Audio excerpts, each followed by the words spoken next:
Hello, and welcome back to the Fastball Sports Network. My name is Mark. Today's episode, I'm going to take the top 30 MLB free agents in my opinion. I'm going to predict what team they're going to sign with, how much money they're going to get, and give a brief explanation to why I believe this to be. The number one free agent, in my opinion, is Carlos Correa, shortstop, formerly of the Houston Astros. Correa is just 27 years old. He is looking at a massive payday, pretty much along the same lines as Francisco Lindor just got from the New York Mets. I think he'll be a tick below Lindor, but he deserves so much money. The Houston Astros gave him a very low ball offer this week. It came out about 6 years, 160 million, a deal he was never going to accept. But that's one of those deals where I feel like the team puts it out there just to make it look like they tried. So hopefully the Houston Astros fan base feels like, oh, at least we tried to keep Correa around, but he was never going to accept that deal. One issue I do foresee Correa having are the potential suitors he's going to have this offseason. I just don't know that many teams are interested in Carlos Correa.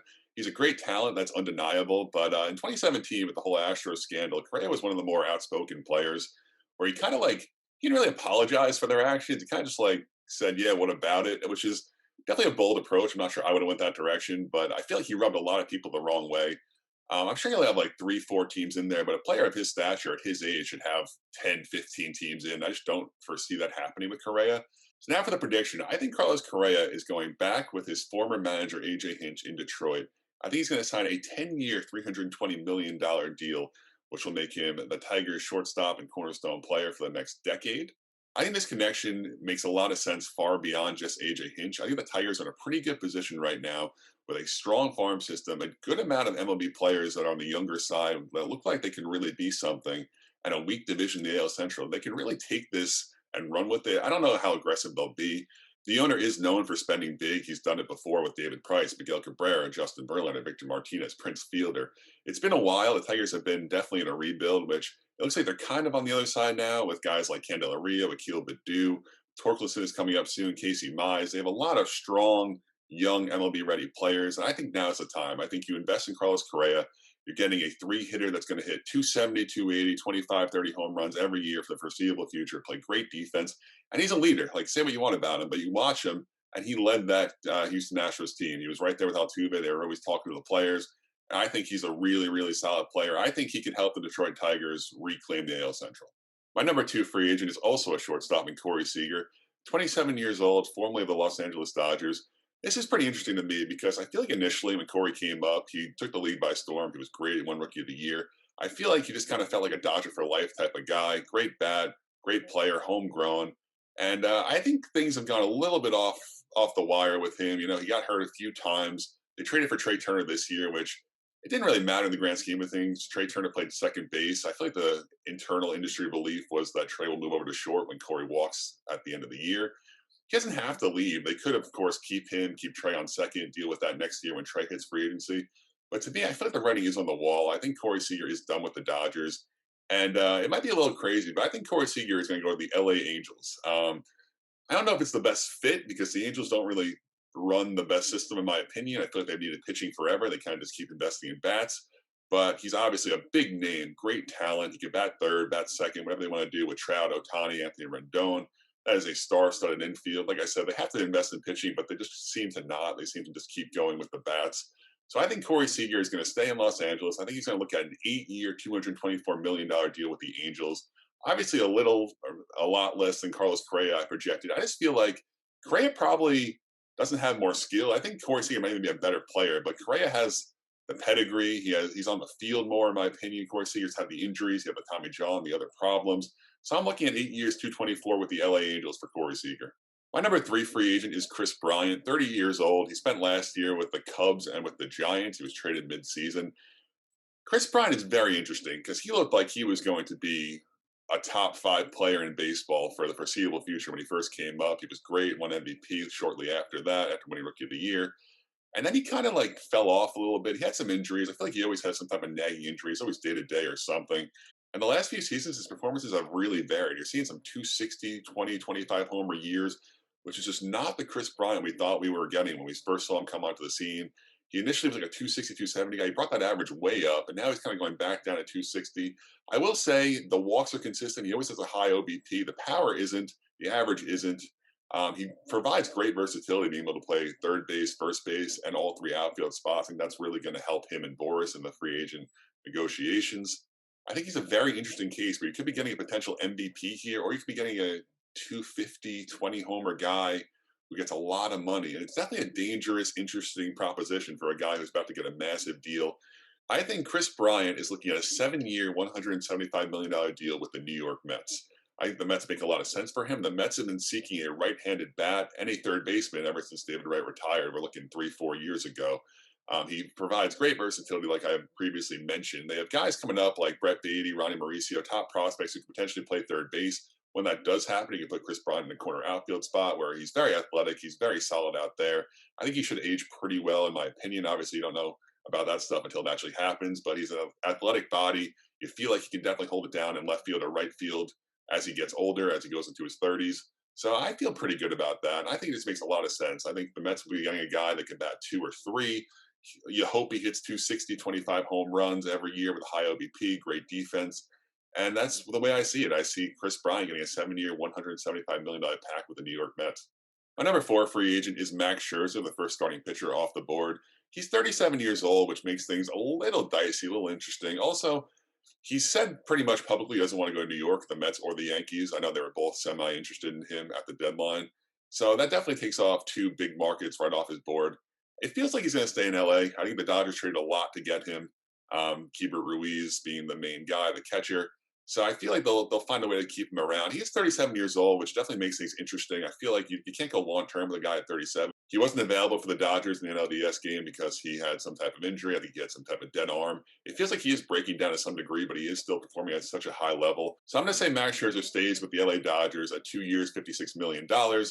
Comes out to 28 per year. I also say they're going to have a mutual option for a third year that will take Max to his age 40 season. I think it makes sense for both sides. If Max wants to stay, if the Dodgers want to keep him at 40, otherwise there'll be some type of opt out where it'll be significantly less money, like a $3 million opt out or something. This will probably be Max's last big deal of his career. I'd imagine he's 37, so I think he wants to cash that out. And the best way to do that would be a third mutual year for both parties. Number 5 is going to be Freddie Freeman, 32 years old, spent his whole career with the Atlanta Braves. I don't see that changing anytime soon. I think Freddie Freeman will retire a Brave. 32, like I said, I think he's looking at a 6 year deal going back to Atlanta for about $150 million, taking him to age 38, and probably to the Hall of Fame. He is on that trajectory. He's obviously an amazing player, former MVP, now World Series champion. Yeah, Freddie Freeman's the whole package. He's staying in Atlanta. Number 6 is going to be Marcus Semien at age 31, coming off one of the best years we've ever seen from a second baseman. Just had an absurd season with Toronto Blue Jays, and he moved to second base. He was a shortstop with Oakland, moved to second for Bo Bichette, won the Gold Glove at second base, also number 3 in the MVP voting behind Otani and Vlad. It's not official yet, but we're pretty sure he's number 3rd. I feel like Semien is a guy who kind of just keeps betting on himself, an underlooked player, which most Oakland players are underlooked, but get out of Oakland, go into a bigger market, go into a better place to hit and kind of just thrive. We've seen this before.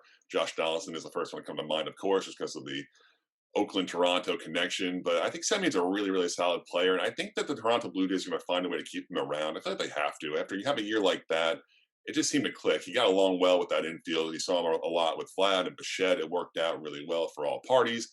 And he's going to get paid. He's going to get a big time deal coming off the year he just had. I'm looking at a 5 year, $130 million deal with Toronto Blue Jays. I think he'll stick around there long term and be a strong piece of what they're doing over there with Springer, Vlad, Bichette, Teoscar. They have a really, really strong offensive core, some solid pitchers. I feel like they're in a position they can potentially take the AL East very soon. Number 7 is going to be Javier Baez, shortstop, second baseman. He played last year with the Cubs and the Mets, traded at the deadline, and he was amazing for the Mets. He didn't get as much attention as he should have got because the Mets were out of contention in August, but he was just playing amazing. He was taking his walks too, which is something you don't normally see from Javier Baez. Hitting for power, hitting for average, stealing bases, playing great defense. He was just kind of making something happen on the bases or in the field or with the bat every single game. And that stuff like that, I feel like goes overlooked where you can't really quantify that when you're looking at like dollars and cents. But to have an impact player like him, I think is really important. And I think the Mets are going to find a way to keep him around. I know Lindor loves him. I know Baez has said he only wants to move off a shortstop for Lindor. They're great friends. So I think they'll keep him around. I think he's looking at a 6 year, $120 million deal that will take him to his age 35 season. This might be low. I'm actually not really sure how to quantify him. I think you're looking at north of that, but for me, 20 a year for 6 years seems very fair for Javier Baez. He's another player who you don't really know exactly what you're getting. You have like an idea, but I feel like his numbers fluctuate too, where some years he gets like 230, maybe some years he gets like 270, 260, where if you can get him like to solidify a 260 average, 30 home runs, like 15, 20 steals playing the defense he plays, that's a star. And I think the Mets are going to find a way to keep him around. Number 8 is going to be Nicholas Castellanos, age 30, corner outfielder. He played last year with the Cincinnati Reds. Castellanos is a great hitter. There's no denying that. I think he has his limits defensively, but with the universal DH potentially coming, I think we all expect it to come next year. I think that'll help him out a lot. He'll probably DH maybe 30, 40 times a year, and he can play right field the rest of the way. Probably won't hurt you that much. And he's a real three stick. He had an OPS over 900 last year. He's a real 300, 290 hitter with about, I don't know, 30, 35 home runs, in my opinion. I think he has that type of pedigree and potential at this point. I think Nick Castellanos is the real deal. And I actually think he's going to go back to the Chicago Cubs, where he was traded from the Detroit Tigers to initially. He was great for the Cubs. They had an awesome situation with him. The Cubs were kind of in a bad spot where they couldn't keep him around because they had a lot of money tied up. But now you look around the Cubs and they don't have much going on. They traded Schwarber, Bryant, Rizzo, Baez. The whole team is gone. They don't really have a face. They don't really have a direction. I think you start off by bringing in Nick Castellanos, a guy you've seen succeed. You've seen him succeed for your team before. Just 30 years old, so he can come in. He's going to have at least 4 or 5 solid years left. I feel like he's going to be the potential face of that team now. He can bat third for you. At least you have that one bat that pitchers are afraid of, that one guy to build around. So I think Nick Castellanos goes back to the Chicago Cubs on a 6-year, $120 million deal.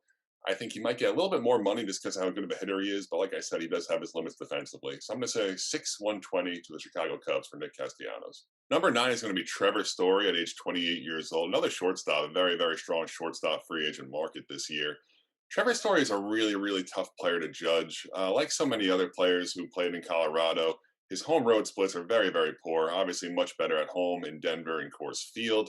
And I think that's really, really going to impact his free agency. He also had a really, really bad year this year, his contract season. So he's not off to like a great position to be negotiating from.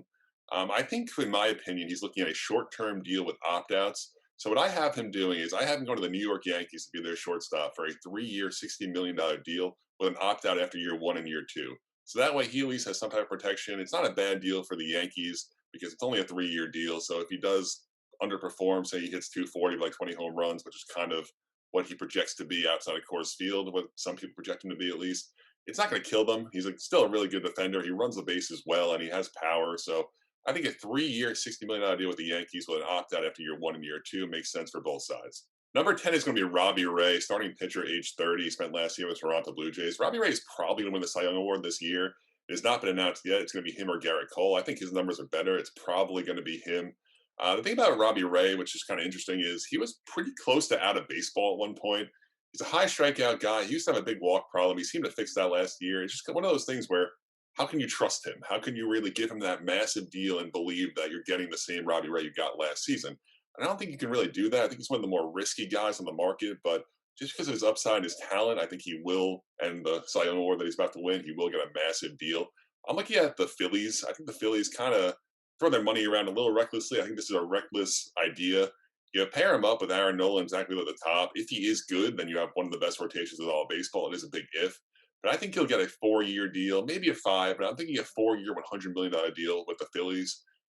He's 30, like I said. I think if he had a little bit more of a track record, a little bit more stability, he'll get a bigger deal, like more years, I'm saying. But 4 years and $100 million to the Phillies for Robbie Ray is what I'm thinking. Number 11 is going to be Kevin Gausman. He's 31, very, very similar to Robbie Ray. They're one's righty, one's lefty.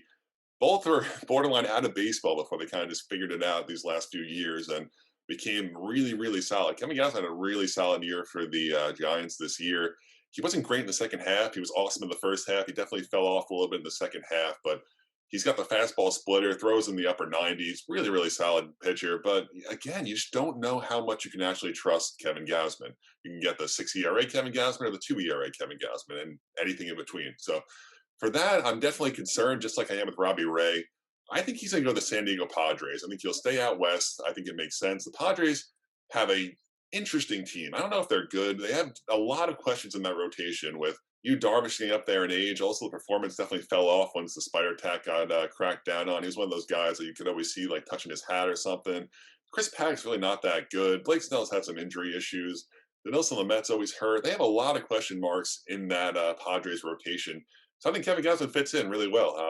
I don't know. They should probably go after a guy more stable, more durable, more reliant on. But for me, I think Kevin Gausman joins the Padres. I think he's their 2 starter or their ace. I think he's going to go there on an $80 million deal for 4 years. A little less than I had Robbie Ray getting just because Robbie Ray's going to win Cy Young. I think that's a really, really strong negotiation point. So 4 years, 80 million to the Padres for Kevin Gausman. Number 12, I have Marcus Stroman, age 30, three pitchers in a row here.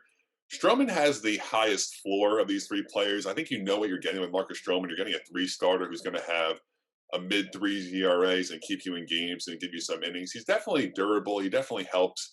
But I think the difference with Gausman and Ray are they have the ceiling of being a potential ace, being a Cy Young Award winner that Marcus Stroman does not have. So for me, that's why I have those two ranked higher than Stroman. Stroman's coming off the best year of his career with the New York Mets. He made 33 starts. He had about a 3 ERA. The wins loss weren't there, but that's the Mets' fault. Also, the innings weren't really there. That's some part his fault. Some part he had some double headers, some stuff out of his control. I think he's pretty durable, pretty sturdy. You know what you're getting. I think he's going to go to the San Francisco Giants. I think you slide him into that two spot behind Logan Webb. He's going to keep you in a lot of games. I'm looking at about a 5 year, $90 million pact with the Giants. They're a pretty smart organization. He's also an extreme ground ball pitcher. They have Brandon Crawford at short. They have some interesting stuff going on around the rest of the infield, but when your anchor is Brandon Crawford, you're feeling really, really good about that. I think Stroman's in a really good position in San Francisco. I think it would work out really well for both sides. So I have Stroman going to the Giants on a 5 year, $90 million pact. Number 13 is going to be Starling Marte, 33-year-old outfielder. He spent last season with the Marlins and the A's. I think Marte is a very, very solid player. He's a high batting average guy. His stolen bases were way up last year. I don't know how sustainable that is, but he stole about 40 bases, usually like a 20-25 guy. And these last 2 years, he also has a little bit of pop, like a 10-15 homer guy. He kind of does everything really well. His defense isn't great anymore. He is 33 now, but you could probably put him in a corner outfield spot. I'm sure he would do really well there. I actually have him going to the Houston Astros on a 3 year, $60 million deal. I feel like the Astros are losing some pieces here, and they lost Springer last year. We were kind of expecting them to lose Correa this year. I think he's a guy who kind of fits their mold really well. He's a high batting average, low strikeout guy. He can steal some bases, hit some home runs. You put him in center field next to either Brantley or Jordan in left, and then Tucker in right. I think that's a really strong outfield. Or you can always put him in right and Tucker in center. I think that's a better defensive alignment. It's probably not. So I'm looking at a 3 year, $60 million deal for Starling Marte to the Houston Astros. Number 14 now, I have Kyle Schwarber, left field, first base, DH, spent last year with the Nationals and the Red Sox. I think Schwarber is a very much is what he is player, low batting average, high on base percentage with power. He was on a great, great home run tear last season before he got hurt. I think he pulled his hamstring, but he is on a run where he hit like 20 home runs in, I don't know, like a 2 week span. It was something absolutely nuts with the Washington Nationals before eventually getting traded to the Red Sox. I have Kyle Schwarber signing a 3 year, $50 million deal with the Cleveland Indians. I think it makes a lot of sense. I think the Indians have to do something here. You got to get some talent around Jose Ramirez. And he's a pretty cheap stick. I think you put him in the four spot, put him in left field, leave him alone, DH him some. He'll hit his 250, 240 with 35, 40 home runs. And it's a really solid, real MLB contributor behind Jose Ramirez. Pitchers actually have to worry about him. They can't just walk Jose Ramirez every time because Schwarber can hit a 2 run home run right behind him. So, and another thing with the Indians here, this division is so winnable for all five teams. AL Central is such a weak, poor division that, in my opinion, if the Indians try a little bit here, like not even like crazy, you don't have to go out and sign any big free agents. Sign Kyle Schwarber, sign some solid MLB players, and you're right back into the whole entire race that you've been in for the last 5 years. So I think the Indians signed Kyle Schwarber to a 3 year, $50 million deal. Number 15 is going to be Carlos Rodon, 29-year-old starting pitcher. He's another guy who had a great year last year, but was kind of close to out of baseball. The White Sox non-tendered him and then brought him back on a minor league deal, which good for him. He shined in spring training. He got an opportunity and he took it and ran with it. Velocity was way up all through the year. Until September, it was actually way down, which was pretty concerning. I think that's definitely concerning for his health and long-term durability. But for me, I think that Carlos Rodon signs a 4 year, $75 million deal with the Seattle Mariners. I think Seattle's in a position they can be really aggressive now. They won 90 games last year. It seems like their window to compete is right here. They got to just take it. So I do think it's not the best, most smart deal to give a guy like Carlos Rodon this big of a contract, but this is kind of going right for starting pitchers. A pitcher like with his upside or potential, he's going to get this type of deal at age 29. He throws 95. He's a lefty. He could be a top of the rotation type of arm. I think he's a solid gamble for the Seattle Mariners to take, and I think he's a guy that could just slide into that one of the two spot into the Mariners rotation and help them get back into this thing in the AL West. Number 16 is going to be Justin Verlander. He's 39 years old. He missed all of last season with Tommy John surgery. He is very interesting also. He just had a showcase where I think they said like 20 scouts were there. He hit 97. He looked great. The Astros did extend him the qualifying offer, which he's almost sure to decline. I thought initially he'd probably accept that, but apparently he's throwing really well, and like teams are saying he can get a 2 or a 3 year deal, which is kind of crazy to me at age 39 that someone's going to give him that type of deal. But if he gets it, good for him. I think he's going to sign a 2 year, $40 million deal with the Angels. Angels have to get some pitching, right? So you get him, you bring him in, you put him behind Otani. You kind of ease him back because the Angels do have a 6 man rotation. They do that to accommodate Otani. So if you bring him back into a 6 man situation, I think that can definitely help him out for not only this year, but for the rest of his career. He is obviously older, coming off Tommy John surgery. You want to do your best to keep Justin Verlander able and durable and on the field. So I think he signs a 2 year, $40 million deal with the Angels.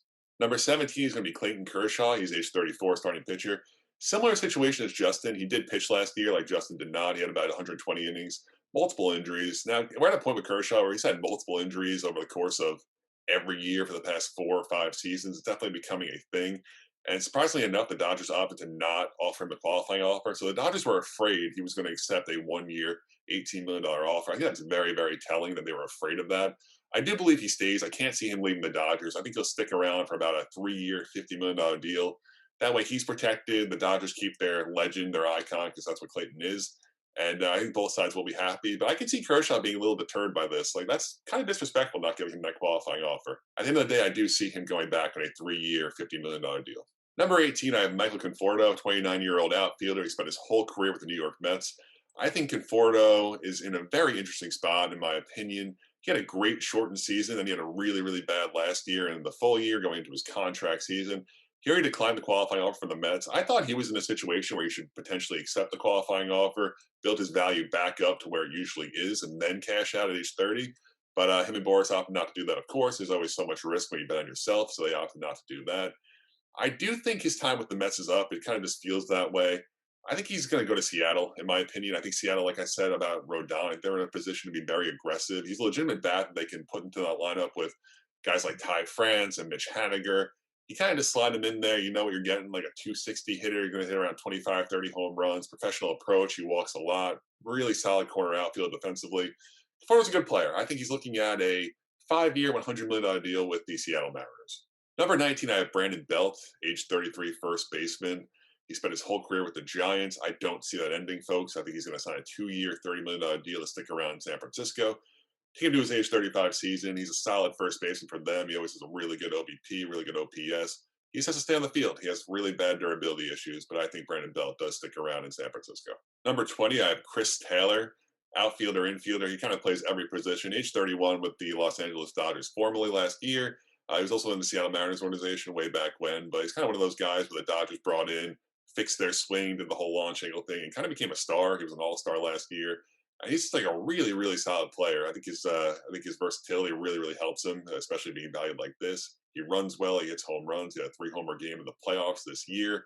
And he's a really good player, in my opinion. I think he's a really solid player. I think he's going to go to the New York Mets on a 4 year, $60 million deal, pay him about $15 million annually. I think that's a really, really solid value.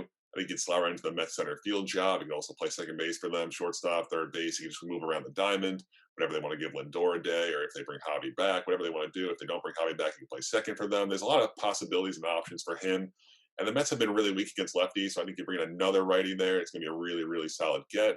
So I have Chris Taylor going to the Mets on a 4 year, $60 million deal. Number 21, I have Anthony Rizzo. He is 32. He spent last year with the Cubs and the Yankees. He's a guy you felt like was going to be a Cub for life until last year when he was traded to the Yankees. And I was thinking it was kind of hard for me to try to put together a team that would bring him in. I was thinking maybe the Yankees, but I think they're going to go a little bit bigger. They also have Luke Boyd still around. I was thinking maybe goes back to the Cubs, but I could kind of see that not working out. They kind of already parted ways. I don't know if they want to bring him back into the fold after already like kind of moving on from that chapter of their franchise. So I think he's going to go with the Red Sox here. I have a 3 year, $45 million deal, so that's 15 annually. I think it's pretty solid for both sides. He's not the player he once was, but I think he's still a solid contributor. Really, really good glove over there. Solid lefty bat, lefty presence in that lineup. I think he would really extend that Red Sox lineup too, about like 5 or 6 behind all the big guys like Xander and Devers and JD. I think that really helps lengthen the lineup out and plays great defense. So I have Anthony Rizzo going to the Red Sox on a 3 year, $45 million deal. Number 22, I have Nelson Cruz, 41-year-old DH. It's kind of crazy. He's still performing at the level he's performing at. Spent last year with the Twins and with the Rays. He was traded mid-season to Tampa Bay. And he's a guy that he has the DH, of course. It could definitely open things up for him if the DH becomes universal. But I do have him going to the Chicago White Sox on a 2-year, $36 million deal. I think he's familiar with the division, being a part of the Twins organization for the last handful of years. I think he's a guy that you just kind of throw in there with Eloy and Jose Abreu and Luis Robert, all those big guys that hit home runs, and he would fit in really, really well. He seems like a good clubhouse guy for them too. At age 41, I think he could definitely help out the Chicago White Sox. So that's where I see Nelson Cruz going. Number 23, I have Raisel Iglesias, 32 years old, closing pitcher. He spent last season with the LA Angels. He was a Red prior to that. And Raisel is a very, very solid reliever. I feel like he's a little underrated. I don't think he gets the attention he deserves. I feel like he can probably close for about 25 of the 30 teams right now and no one would bat an eye. Like, he's just a very, very solid pitcher. He is 32, so I think that does like kind of hurt him for like a long contract. I think he gets a 4-year deal for about $60 million. I'm going to say with the Boston Red Sox. The Red Sox have guys like Matt Barnes and Garrett Whitlock, some guys in the back end, but they're kind of shaky. I feel like if you move those guys into more of a setup role, then you have a Raisel Iglesias that's shutting down games. You're a much better team. So I have Raisel going to the Red Sox on a 4-year, $60 million deal. Number 24, I have Eduardo Rodriguez, 29-year-old starting pitcher, formerly of the Boston Red Sox. That's where he spent his whole career. Eduardo Rodriguez is a very interesting case too, where he doesn't really have great numbers, but he's a guy that his advanced stats are always much better than his actual stats, which is really important in today's MLB. That makes a lot of GMs and other people think maybe if we have a different catcher, a different pitch sequence, a different like environment for him, he can really shine. We've seen it many, many times where guys who had bad numbers were like, "How did he get that deal?" And you look into it, his fan graphs, his FIP, all these advanced numbers make you think he could be that much better if he was in a different environment, a different situation. I think Eduardo Rodriguez signs with the San Francisco Giants. I think he'll get about a 5-year, $75 million deal, which does feel like an overpayment, but I feel like he'll get overpaid no matter where he goes just by the surface. This way you'll look at it. But like I previously said, he could potentially have one thing change. The Giants are a very smart, very savvy organization, as we just saw by their 100-plus win season with not that much talent. And they know what they're doing. They're figuring stuff out over there. Really good infield with Brandon Crawford anchoring the way, like I kind of cited on Stroman. I think it would definitely make sense for Erod. Good place to pitch. I think it works out really well for both sides. So I have Erod going to the Giants on a 5-year, $75 million deal. 25, I have Kenley Jansen, 34 years old. He's really getting up there now. Closing pitcher. He's been with the Dodgers his whole career. He's kind of right there with Clayton. I don't think he's in the same stature, but he's kind of like an icon there in Los Angeles. He's been a little shaky in these last few years. He kind of has these moments where he looks phenomenal, these moments where he kind of looks like, how is he still a closing pitcher in baseball? But he's not a guy. I just can't see the Dodgers letting go. He's like one of their like main like core guys. I think he sticks around like a 3-year, $40 million deal, $45 million deal, about like 15 per maybe. I think that makes sense for both sides. He is 34, so maybe he's looking at a 2-year deal. But I'll say 3 years, $45 million back to the Dodgers for Kenley. Number 26, I have Jock Peterson. He's 30 years old. He spent last season with the Chicago Cubs and then traded to the Atlanta Braves at the deadline. I feel like he's a guy now where he kind of deserves a multi-year deal. Like, you know what you're getting in him. It's not nothing like spectacular, phenomenal, but he's a very, very solid contributor, especially now that we've seen him have success in the postseason. That does mean something. It's important to these teams to see. Jock is kind of a similar player to Kyle Schwarber. I think Jock's a little bit more athletic, but it's kind of like if you played him in an everyday capacity, I think you wouldn't play him. I think you would give him some days off against lefties for sure, especially the tough ones. But I feel like you could pencil in like 240, 30 home runs, solid OBP, and pretty good defense. I think he's a pretty athletic guy out there in left field or right field. I don't think he's much of a center fielder anymore. He kind of was when he first came up, but the speed isn't really there for Jock.